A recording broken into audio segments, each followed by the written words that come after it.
thank you so much, everyone, for being here tonight for our final show of 2019.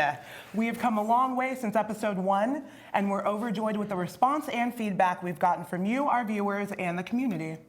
And we wouldn't be here without the help of our community partners. We really want to thank our presenting sponsor, Barron Heating and Air Conditioning, for coming on board with us from the very beginning when this was just an idea.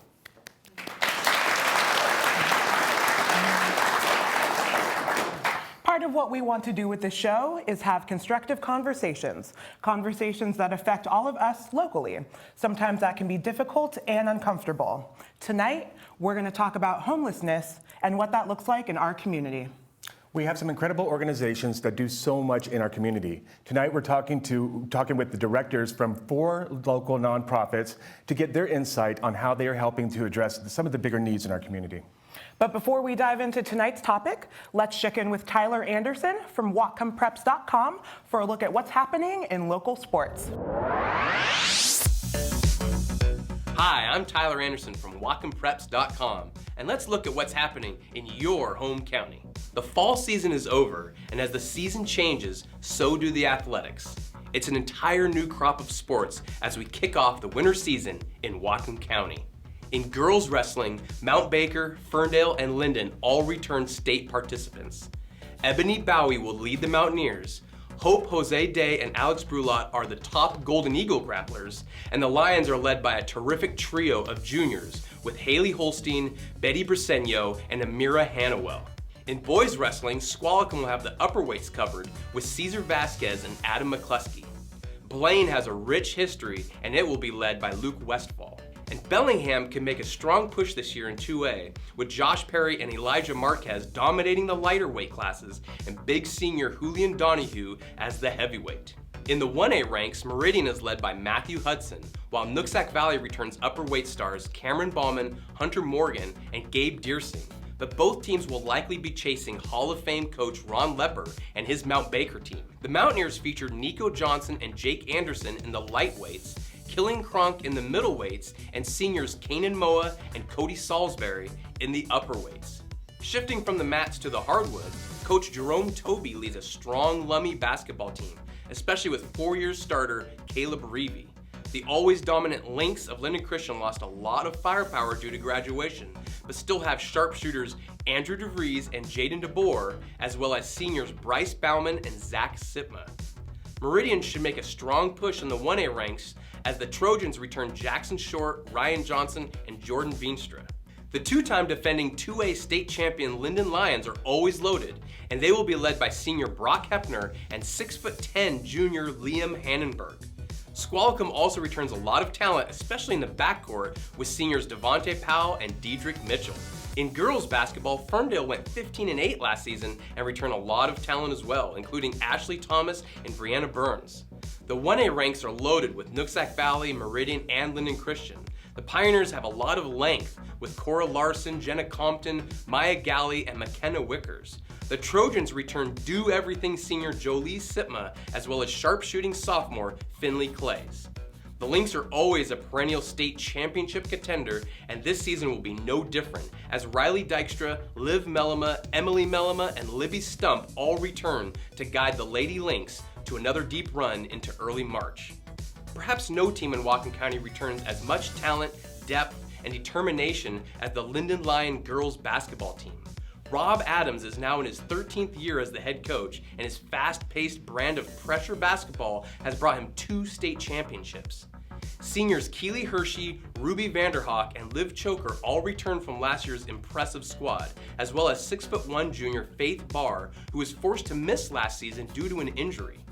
There's a lot of prolific athletes this winter, and you can keep up with them and their teams on the court, on the mat, and at WhatcomPreps.com.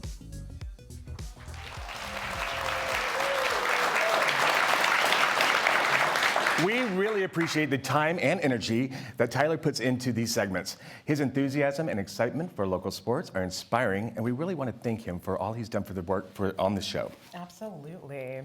We know there's a need for more local sports coverage in our area, and we're working on making that happen for 2020. For now, we want to hear from you. What sports coverage is most important to you? Who should we be talking to? Send us your feedback and ideas at BellinghamTonightShow.com. Now we're going to change gears and learn a few things about our city in our segment, So You Think You Know Bellingham. We hit up Art Walk a few weeks ago to find out what our community knew about the cost of living here. Let's check it out. I'm Kevin Coleman. And I'm Kristina Michele, and we're here at December's Downtown Bellingham Art Walk, talking to the community and finding out what they know about the cost of living right here in town. Let's go.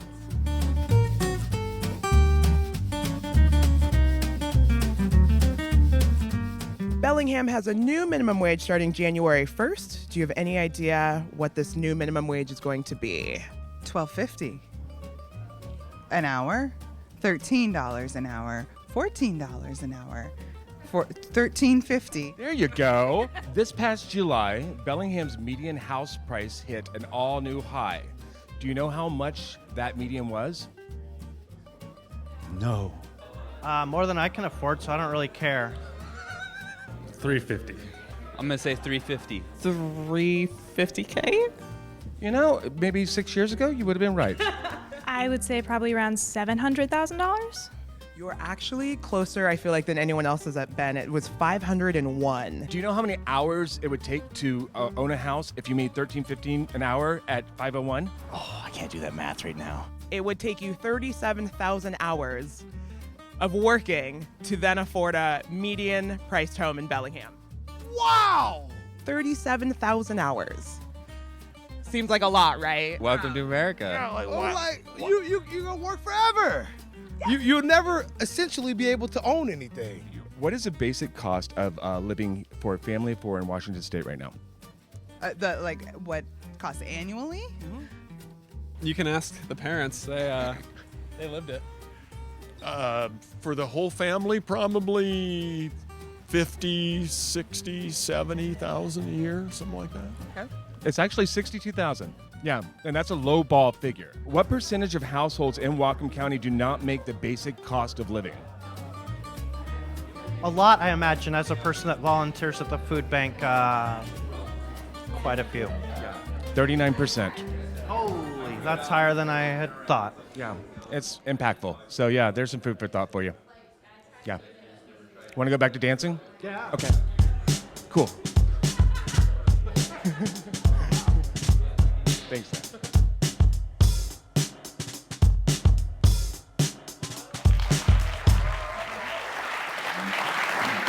Wow, I learned a lot on this one. I think I knew about half of the answers before we headed down the streets. Absolutely. Yes, these questions aren't normally asked of people, but they're very important to think about, and I think they'll provide some good context for our upcoming discussion. But first, we're going to take a quick break to hear a word from our partners who make this show possible. Barron is your trusted, local, full-service heating, cooling, electrical, plumbing, and fireplace contractor. As a community supporter, we take pride in providing family wages to over 145 employees in Whatcom County and reinvesting in career development through the Barron Technician School. Barron is dedicated to finding the most effective ways to optimize comfort, improve indoor air quality, and increase energy efficiency. We are your Pacific Northwest home and building performance experts. Our mission, improving lives. Tracy was just so great to work with as a realtor. We just felt so comfortable with her. I felt like Tracy was as excited as we were. She really she gave a lot of her time. We felt really like she was really committed to us and just such a champion for what we were looking for. It was a great experience. We had a lot of fun working with Tracy, and we ended up with everything that we wanted, which made it possible.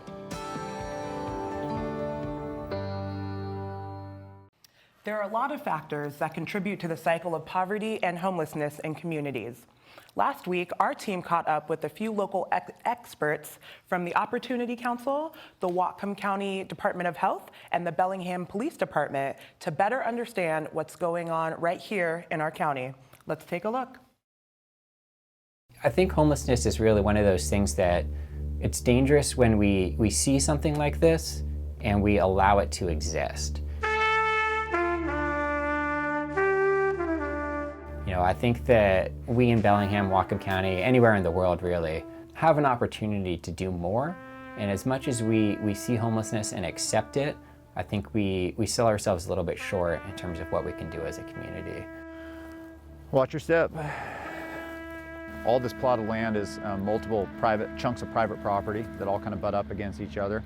The issue is that it's very difficult once you get back there to know whose property line is where. So a lot of the property owners have a difficult time of knowing who can enforce the trespasses.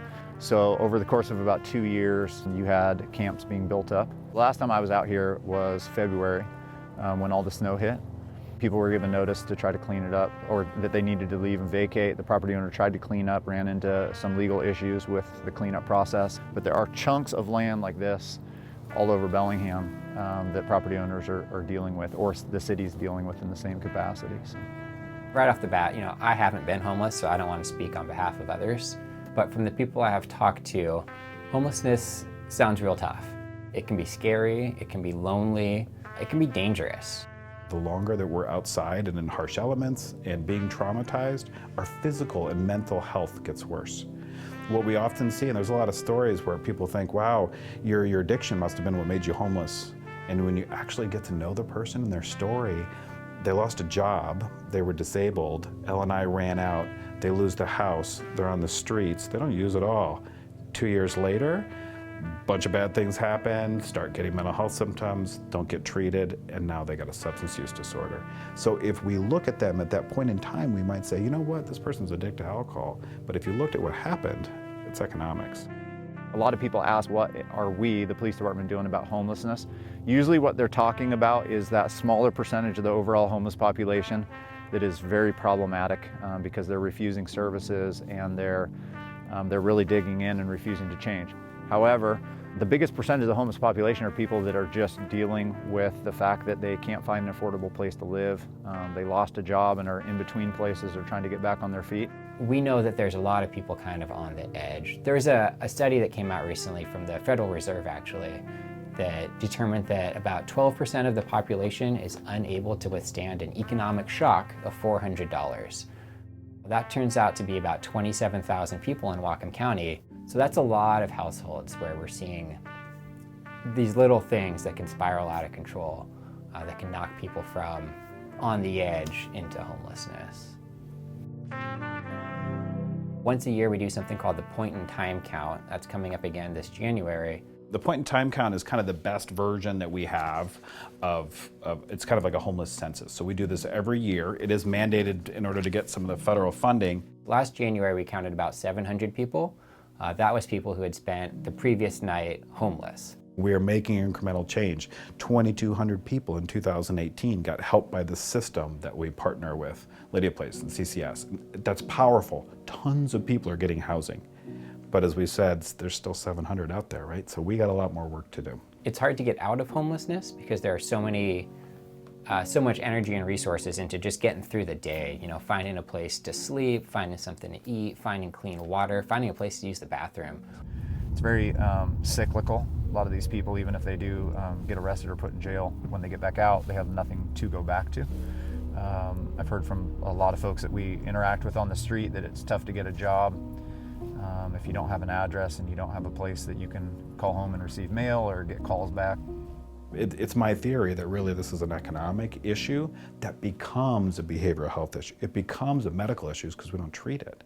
So I think that's a myth too. I think people assume that there's a moral failing, you made a bad choice a while ago, and therefore, to some degree, it's your responsibility. And I'd like to bust that myth and say, really, it's our collective responsibility to care for everybody in our society. And we're not doing well. As I said before, I think we get an F. I remember in about 2014, I went to the Lighthouse Mission to interview somebody who I had heard had witnessed the crime, so they weren't in trouble. I just needed to go get their witness statement. We went in during chapel time, so chapel was full, and there was all of these homeless gentlemen that I did not recognize, and both my partner and I afterwards commented on the fact that as bike officers downtown, we felt like we knew pretty much all of the homeless population, and that really opened my eyes up to the fact that there's a lot of folks there that we're not interacting, they're not breaking the law, they're going to labor ready in places where they work every day, they're going through programs in the evening, they're putting in the work to get back on their feet. And for me it was a affirming moment that there are a lot of people who aren't out causing trouble, and those people really do desperately need our help. So it was great to see that they actually are plugged in.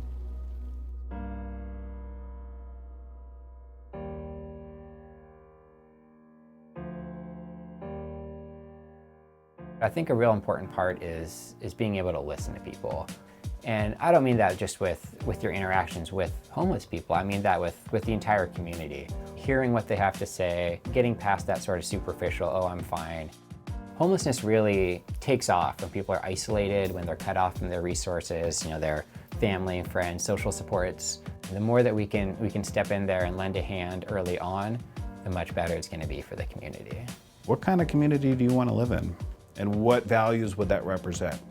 When we start with values, what do we value? Most Americans will say they value safety, right? We all value safety. So is it safe to live outside? No, it's not. So if we can bring it, I think, to the point of commonality, even if we're speaking across difference of politics or ideology, I think it's in values. As a police department, as a city, I think we need to wrestle with this concept of kind of tough love, accountability, because you have people that are either all in for the compassion and giving out lots of free resources to people, or they're all about the accountability and they just want every homeless person who's committed a crime arrested and put in jail. You can't arrest people out of homelessness and addiction. It might be one step towards putting them in touch with somebody in a sober state to where they could get plugged into those resources. I don't think it's compassionate to let people live out in the woods in their addiction, but I think sometimes when we talk about accountability, people think that you're lacking compassion. And then other people who are trying to be compassionate, people think are enabling. So it's like, as a city, how do we find that line between compassion and accountability? You can't have it one way or the other. We have to kind of find out on an individual basis what balancing that looks like.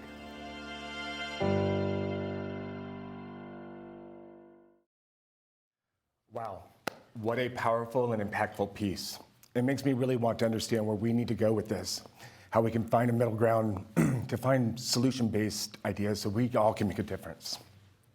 I think it really highlights how homelessness isn't just a problem for people that you don't know.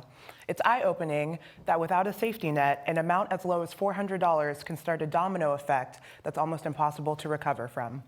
And you really don't know what someone is going through or what they're struggling with at face value. Homelessness has multiple faces and spectrums. So we're here tonight to welcome leaders from 3 organizations that are doing a lot of work to serve the homeless community. They each have different approaches and different populations that they're serving, but I think we'll see a lot of overlap. We'd like to now welcome to the show our first guest for this evening, Mr. Doug Gustafson from the organization HomesNow, Not Later. Hey, Doug. Yeah, no problem.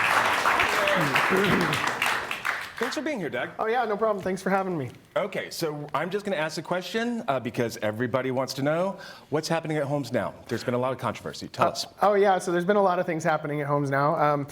First of all, we're running Unity Village, our tiny home community that is located in Fairhaven. That site is on city land, and so they have agreed to allow us to use that site until April 30th of 2020.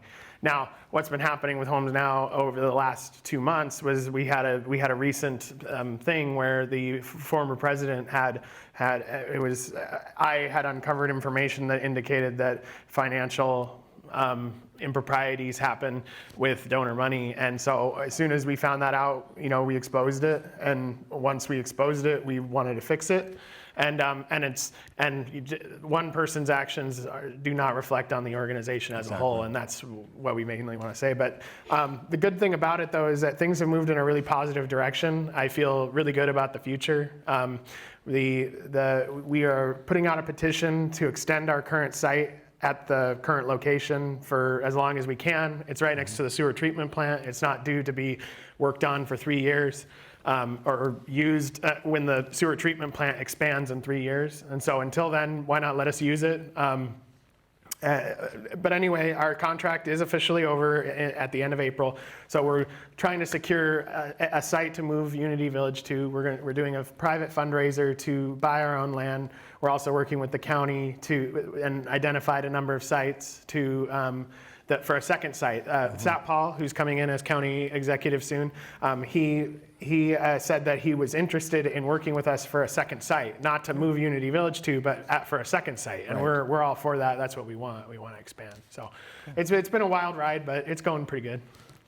amazing. And can you be a little bit more specific about what HomesNow is actually trying to do? Yeah, HomesNow's mission right now, and will always be our mission, is to end homelessness one person at a time. So that's the most simple way I can describe it. And so, whether you're out there on the street, in the cold, on the concrete, or whether you just need a little bit of help to get into permanent housing, we're trying to help everyone, right? And so what we're doing right now is what we can do. So we do winter outreach where we go and give out gear, blankets, supplies to people that are out on the street. We also run our own program where we provide transitional housing for all of our residents at Unity Village. And so through that, it started off as a tent encampment back behind City Hall.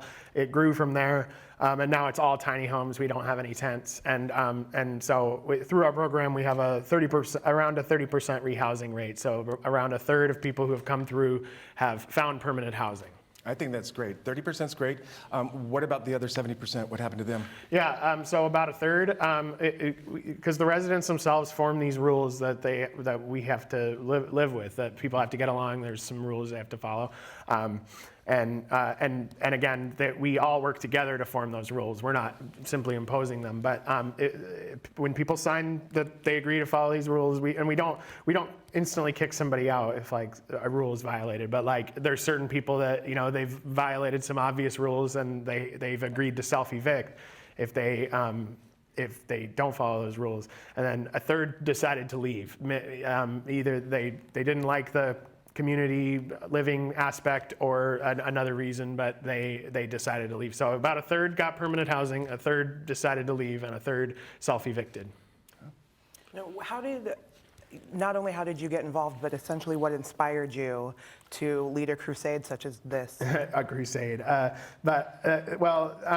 HomesNow started in June of 2017, so we've only been around for about 2.5 years, and homelessness is an issue that is really obvious. We're seeing it I think it's getting worse every year. It feels like it's worse compared to 10 years ago to me.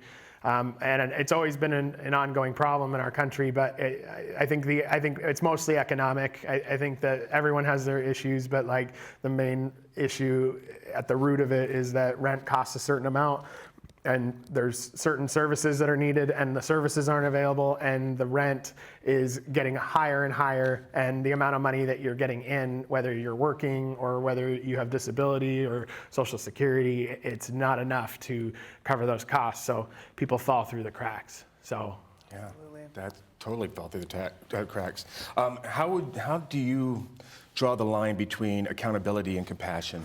Well, I don't think that you necessarily have to draw a line between the two. I think that compassion needs to have accountability, and accountability needs to have compassion. I think that sometimes you don't. It's good to use an individualized approach. So every single person has their own issues, and the approach that will work on them is different, right? So like one of the biggest mistakes I see in how homelessness is treated is that everyone's treated the same. So like. Yeah, everyone who's homeless is treated like they have severe mental health issues. Everyone's treated like they have severe addiction issues, and that's just not the case. It's the case for some people, but it's like you can't put everyone in a box. You can't put all of them in a box and say that you're all the same, right? And so when you do take that individualized approach and you do look at it on that case-by-case basis, then the line between compassion and accountability becomes a lot more clear. Yeah, absolutely. What is one question that you hope our community starts asking themselves? The main question I would say is how can the community, what the community should ask themselves is what can we do to take action? What can we do to take some risks, try things? Because it's not necessary. Sometimes people are afraid to try things because you don't know if it's going to make it worse or if it's going to be in an unmanageable situation. But simply trying something a lot of times will lead to something good. So I've noticed a lot of whether you're talking about local governments or whatever, they're risk averse. They want to play it really safe, which I understand. But when the rubber meets the road, we've got to take action. And so I would encourage the community to figure out ways in which they themselves can take action. And so, that's what these programs are all about, is that people like me and other people in town can explain and people can see the issue more clearly. So. And you're just one person doing I'm just one person, yeah. Well, Doug, I appreciate you being on here, showing us what HomesNow do, and best of luck in 2020. Oh, Seriously. thanks. Yeah, I'm excited about the future. Yeah, so. thanks for being here. Yeah, Really appreciate thanks it. again Stay for here. having me. Oh, thanks.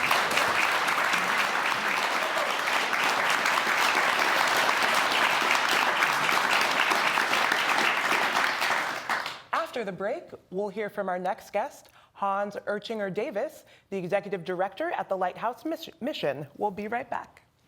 At Signs Plus, we strive to deliver creative and practical sign design with convenient installation through clear communication and attentive customer service. We believe in our communities and care deeply about the welfare of their residents and resources. Our clients are our friends, and our team is family. We are proud to be part of a community that has a passion for life, the outdoors, and doing great things. Signs Plus, innovation outside the box. This is Westy. Westy runs Jaeger's Sporting Goods.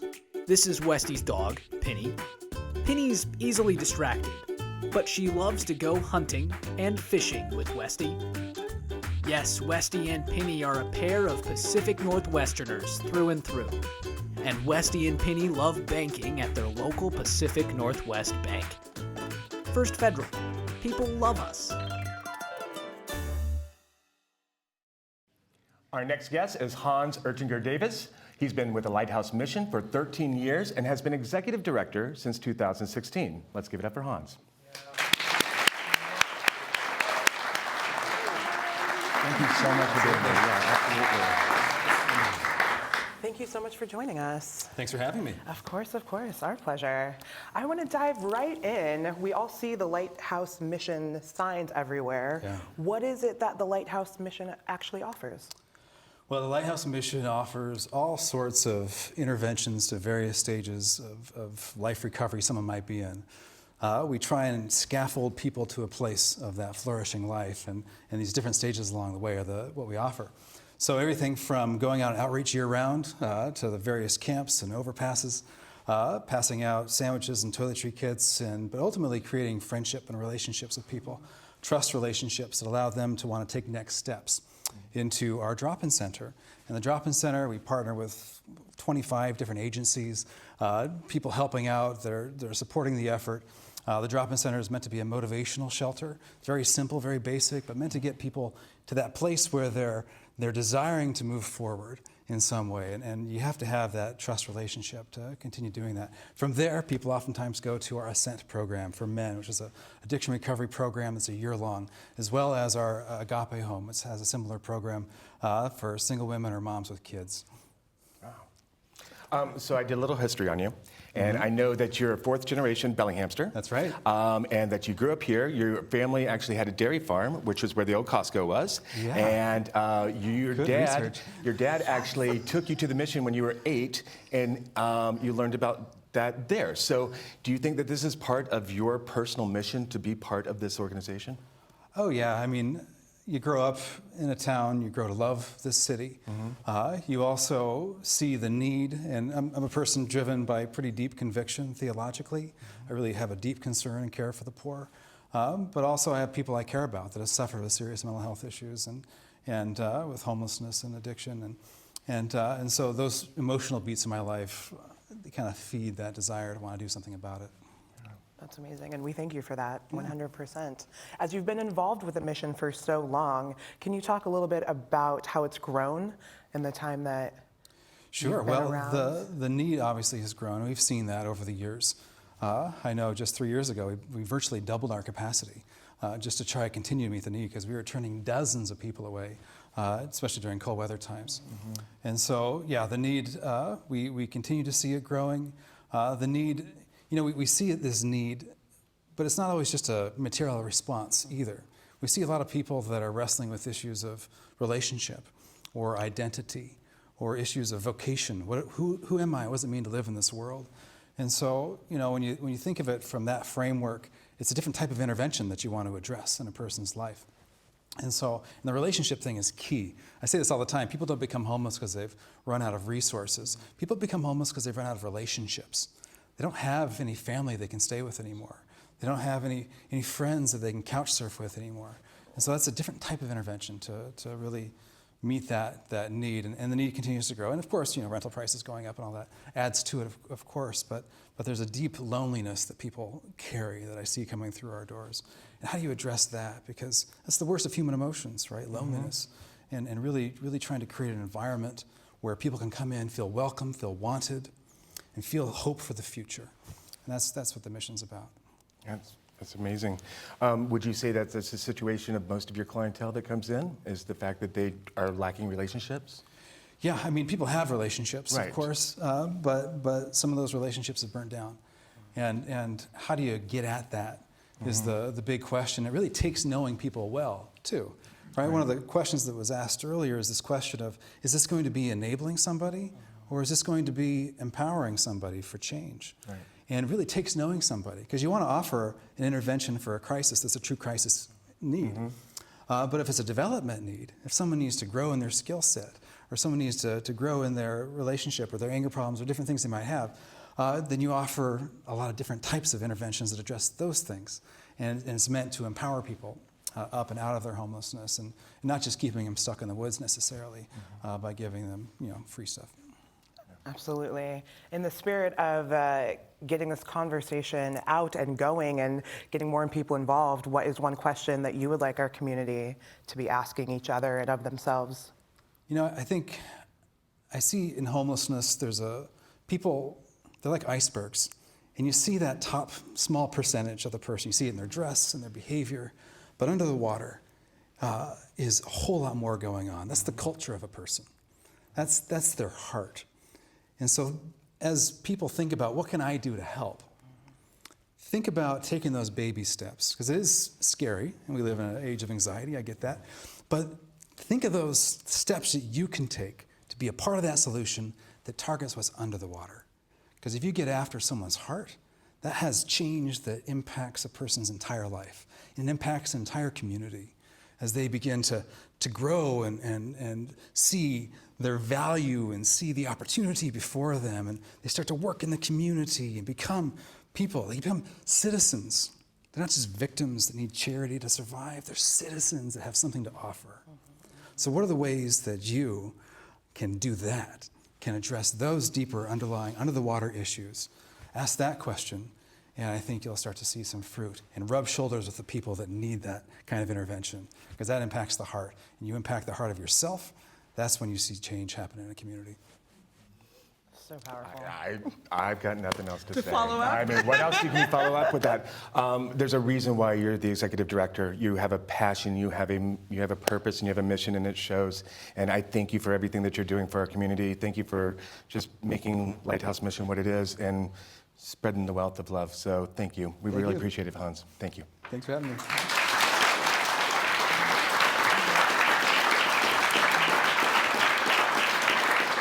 We're going to take a quick break, and we'll come back to you with Emily O'Connor from Lydia Place. Hi, I'm Molly McGarry, and I own Ishk Irish Pub. Gary has worked in my home. He's worked in apartments that I've lived in over the years. He's worked for my father at my father's house on Olummi Island. Just the fact that I know that I can call Gary at any time, have him respond so efficiently, I would recommend his company to anyone. Whether it's repairing a leak in the middle of the night or putting the final touches on a remodel, Gary's Plumbing is there for you. Wise Buys is a community thrift store. We sell clothing and household goods, a little variety of everything. We're open 10 to 5, Tuesday through Saturday. Come in here and shop, and you're helping, because that money is going directly to Lydia Place, as though you took out $10 and handed it to us, or you take out $10 and you go home with something really unique and special. Joining us now is a powerhouse in our community, Emily O'Connor from Lydia Place.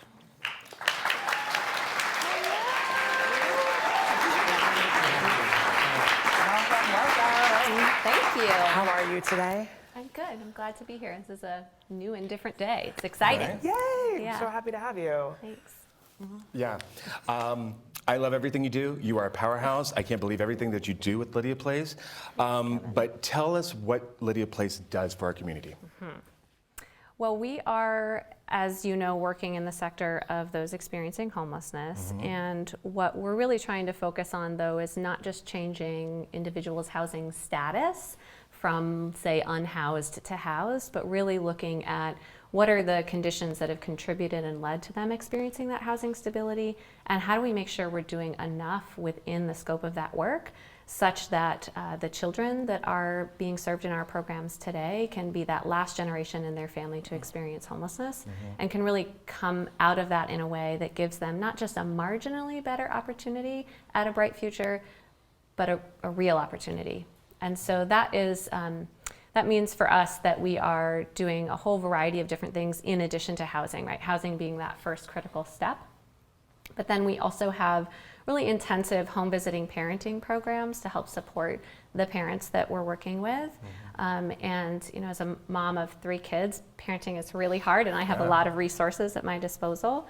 And so we really want to provide that extra support for the parents that are in our program, so that they can get not just the difficulty out of parenting, but the joy, right?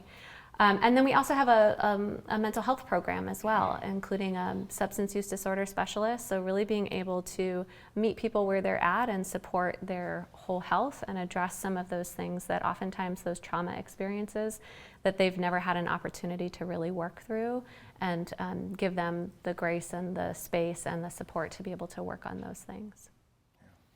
I am by no means trying to simplify anything, but from all the work that you do, is there 1 or 2 small things that you're like, if we could just flip this switch, we would be able to streamline, we would be able to impact more?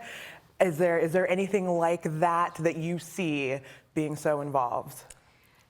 Yeah, I mean, we have some major problems that we need to work on as a community, as a society, as a country. And I think that until we start to have those really honest conversations about why is it that so many people are living on the brink, right? What is it within our structures that are holding people there, that are putting people there, and that are keeping people there? And so I think we spend a lot of time in crisis response, right? It takes up a lot of our time and our energy. We see the impact, that public impact of issues like homelessness. And so we tend to respond to the symptoms without really asking the hard questions of ourselves about the structures that we have put in place and the systems that we have put in place that are continuing to perpetuate and amplify those experiences for so many in our community. So that, I mean, there's no easy switch, right? It's the hard work, but I think we need to lean more into the hard work rather than looking for the easy solutions, because we can't get there through just building additional shelter capacity or bigger jail capacity. We have to look at the why, right? How is it that people get into the situations that they're in, and what's the accountability for all of us in that? Amen. You talked about being a parent. I understand that. Childcare is a huge factor when it comes to that, and we've recently had some changes here with childcare and 500 and some odd people not having a job, basically, for childcare. How's that going to impact our community? How's that going to impact Lydia Place? Well, it's a huge problem in this community and in many communities. I mean, we have in Whatcom County, before we lose 500 spots, we've had for quite a while 4 spots for every 10 children in Whatcom County. And so, you know, you imagine these families that are trying to work 2 and 3 jobs already, right? As we talked about, what is that cost of living compared to minimum wage or what the median home price is.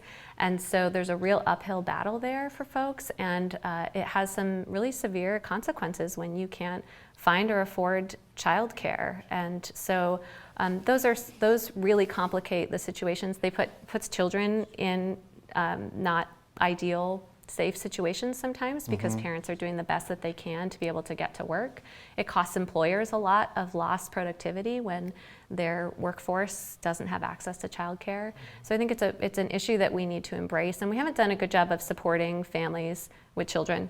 As you know, as a community, as a society, we have a lot of room to grow in that area. But it's in our own best interest to do that, right? Because we are the children of yesterday, and our children are the grown-ups of tomorrow, and they can either be healthy and thriving, or we can sort of carry on with some of these challenges that we see when they don't get their needs met and aren't cared for and loved and seen in the way they need to be.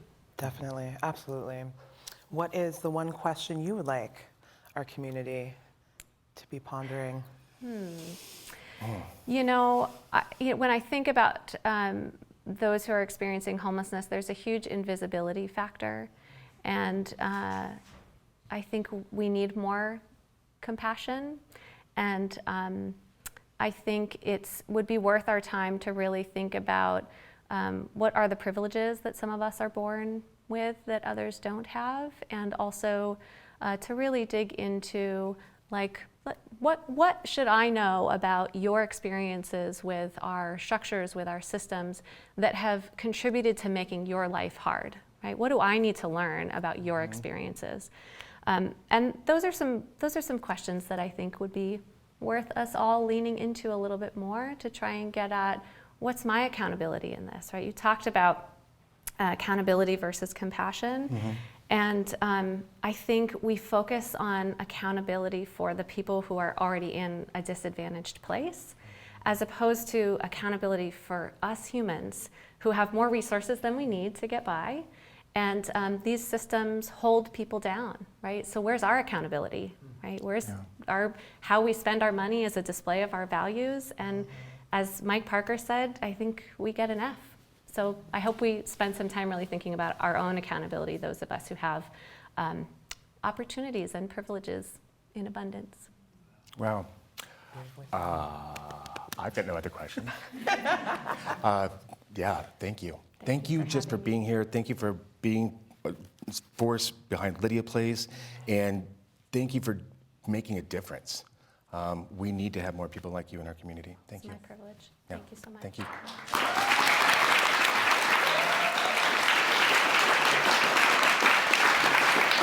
Now we're going to shift gears a little bit and go to our soapbox segment, where we feature a local nonprofit each month. Let's hear from Mike Cohen at the Bellingham Food Bank. Take a look.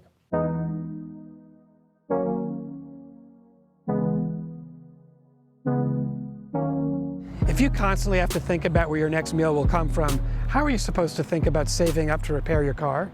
If your kid is hungry, how are you expected to prioritize bills or start an emergency fund when what your child really needs is a meal to get them through their day? The face of hunger in Bellingham is surprising. 1 out of 5 families visits our food bank on a regular basis. There's a feeling of increased needs surrounding the holidays and in winter months. Food insecurity doesn't go away, however, when the sun comes out.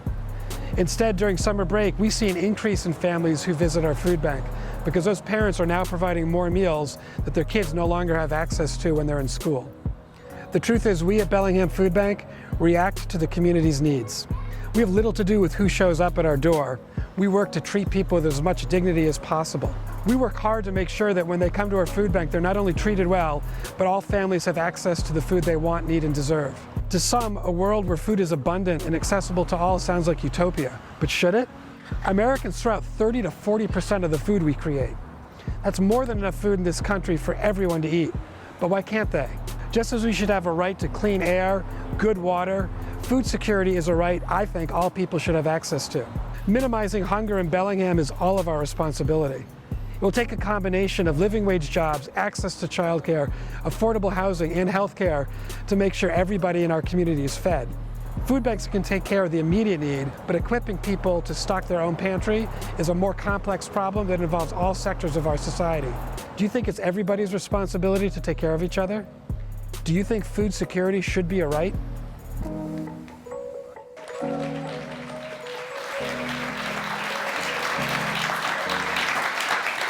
Wow, I definitely think that gives us lots to think about. Let's bring Mike up on stage and get a broader picture of what the food bank does.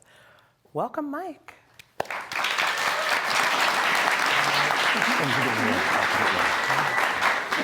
Welcome, Mike. Happy to have you. Good to be here. Excellent. And you look great. Well, Taking thank these you. colors on you. I think it might have been the same exact thing I was wearing in the soapbox. The light's helping to brighten it up. I'm excited. Can you please, as you work for the food bank, can you please describe the situation of most of your clients? I guess if there is a most of your clients that can be summed up. Yeah, I think it actually can't be summed up as one situation. It's a lot like the people we see in Bellingham. The thing that is in common is that they don't have enough money to buy the food that we think they deserve, and so they're coming for help for one of the most basic things out there, which is food. So that's the common thing. But we see plenty of folks who have 2 working parents in the house. We see seniors, we see people with disabilities, we see college students, and we see people who are looking for work but can't find work. So it's a real broad mix, and the more you are around town, the more you meet people who you might be surprised who are using our food bank or one of the other food banks throughout Whatcom County. Wow. How many people do you actually serve on a weekly basis? More than most people would imagine. Each year now, about 20% of Bellingham visits us at least once, and if they come once, they're probably coming several times. So on average, it's well over 2,000 families visiting us every single week. That is incredible. One of the busiest food banks in Western Washington, actually. Holy moly. Yeah. And do you know how long you have been one of the busiest? Started kind of right around the recession, and since 2007, 2008, our visits have sadly continued to grow, where some other food pantries have really leveled off or never gone back to pre-recession numbers, but have dipped down a little bit. But that isn't the case here in Bellingham. Do you happen to know, or do you see any specific contributing factors to that? Do you have any idea why we're not leveling off or at least decreasing? It's an expensive place to live. Wages aren't keeping up with that.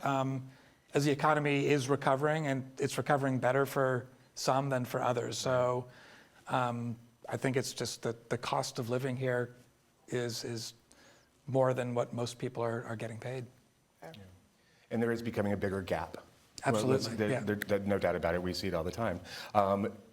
What could our community do to better help with this? Pay a living wage. If there was not just a minimum wage, but a living wage that actually allowed people to afford the rents and the housing costs that exist here, that'd be a big step. I don't know how to do that, but that's sort of the easiest, simplest answer, I think, yeah. Only you had the solution. We wouldn't be here right now. Right.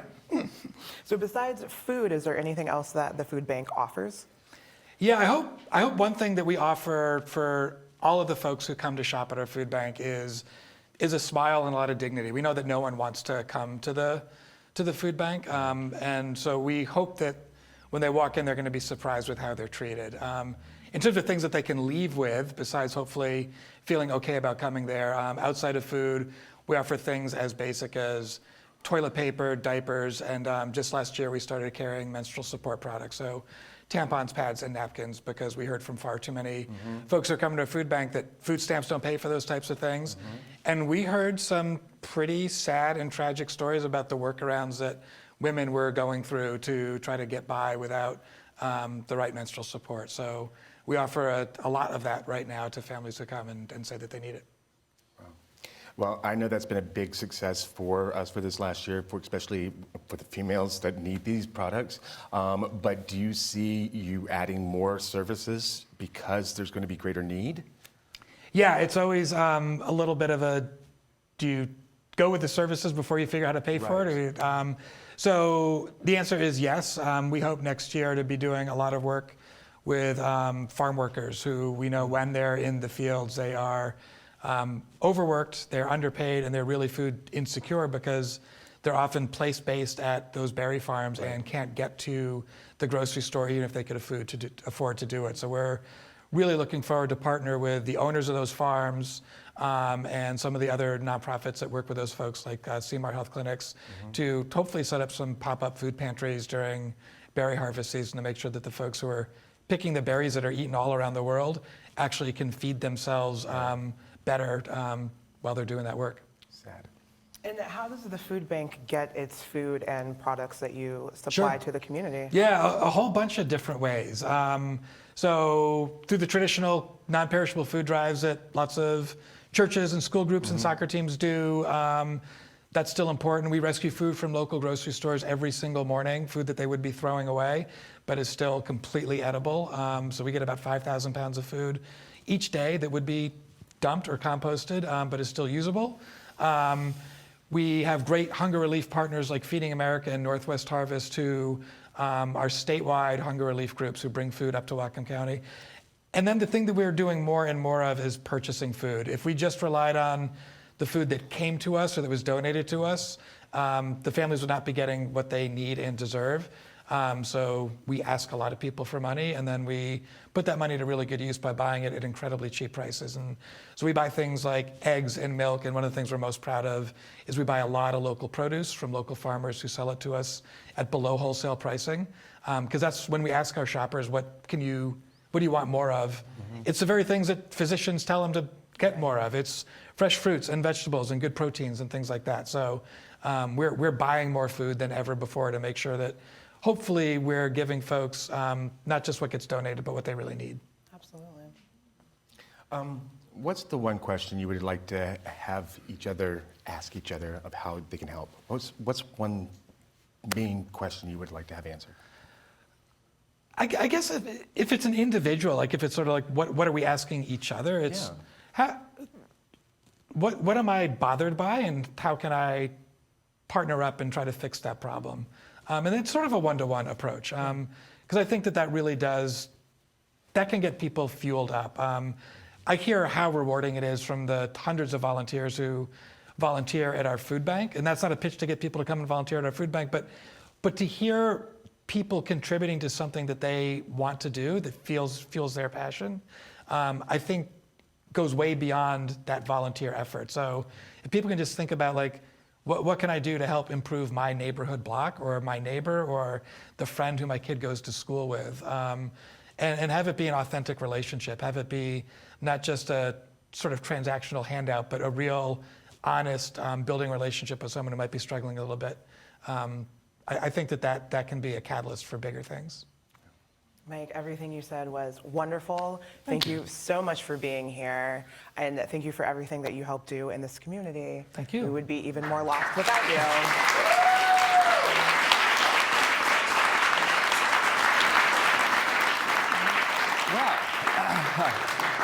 This has definitely given me a lot to think about. We hope that this starts some important conversations around town with everybody. And please let us know what you think. You can join the conversation at BellinghamTonightShow.com. This has been a lot of fun, hasn't it? This has been a lot of fun. I'm really looking forward to doing this again next year, huh? Absolutely. Yeah. That's our show for tonight, folks. Thank you so much for your community support. We've got a lot of big things coming in 2020, and we cannot wait to see you next year.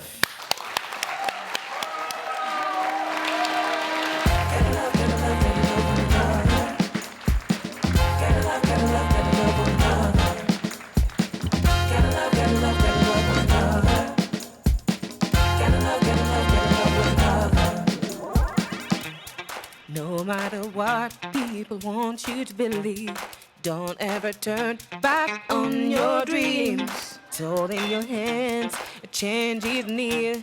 Close your eyes, listen, the sound is so clear. Okay, we're gonna do one quick segment, and then we're gonna bring in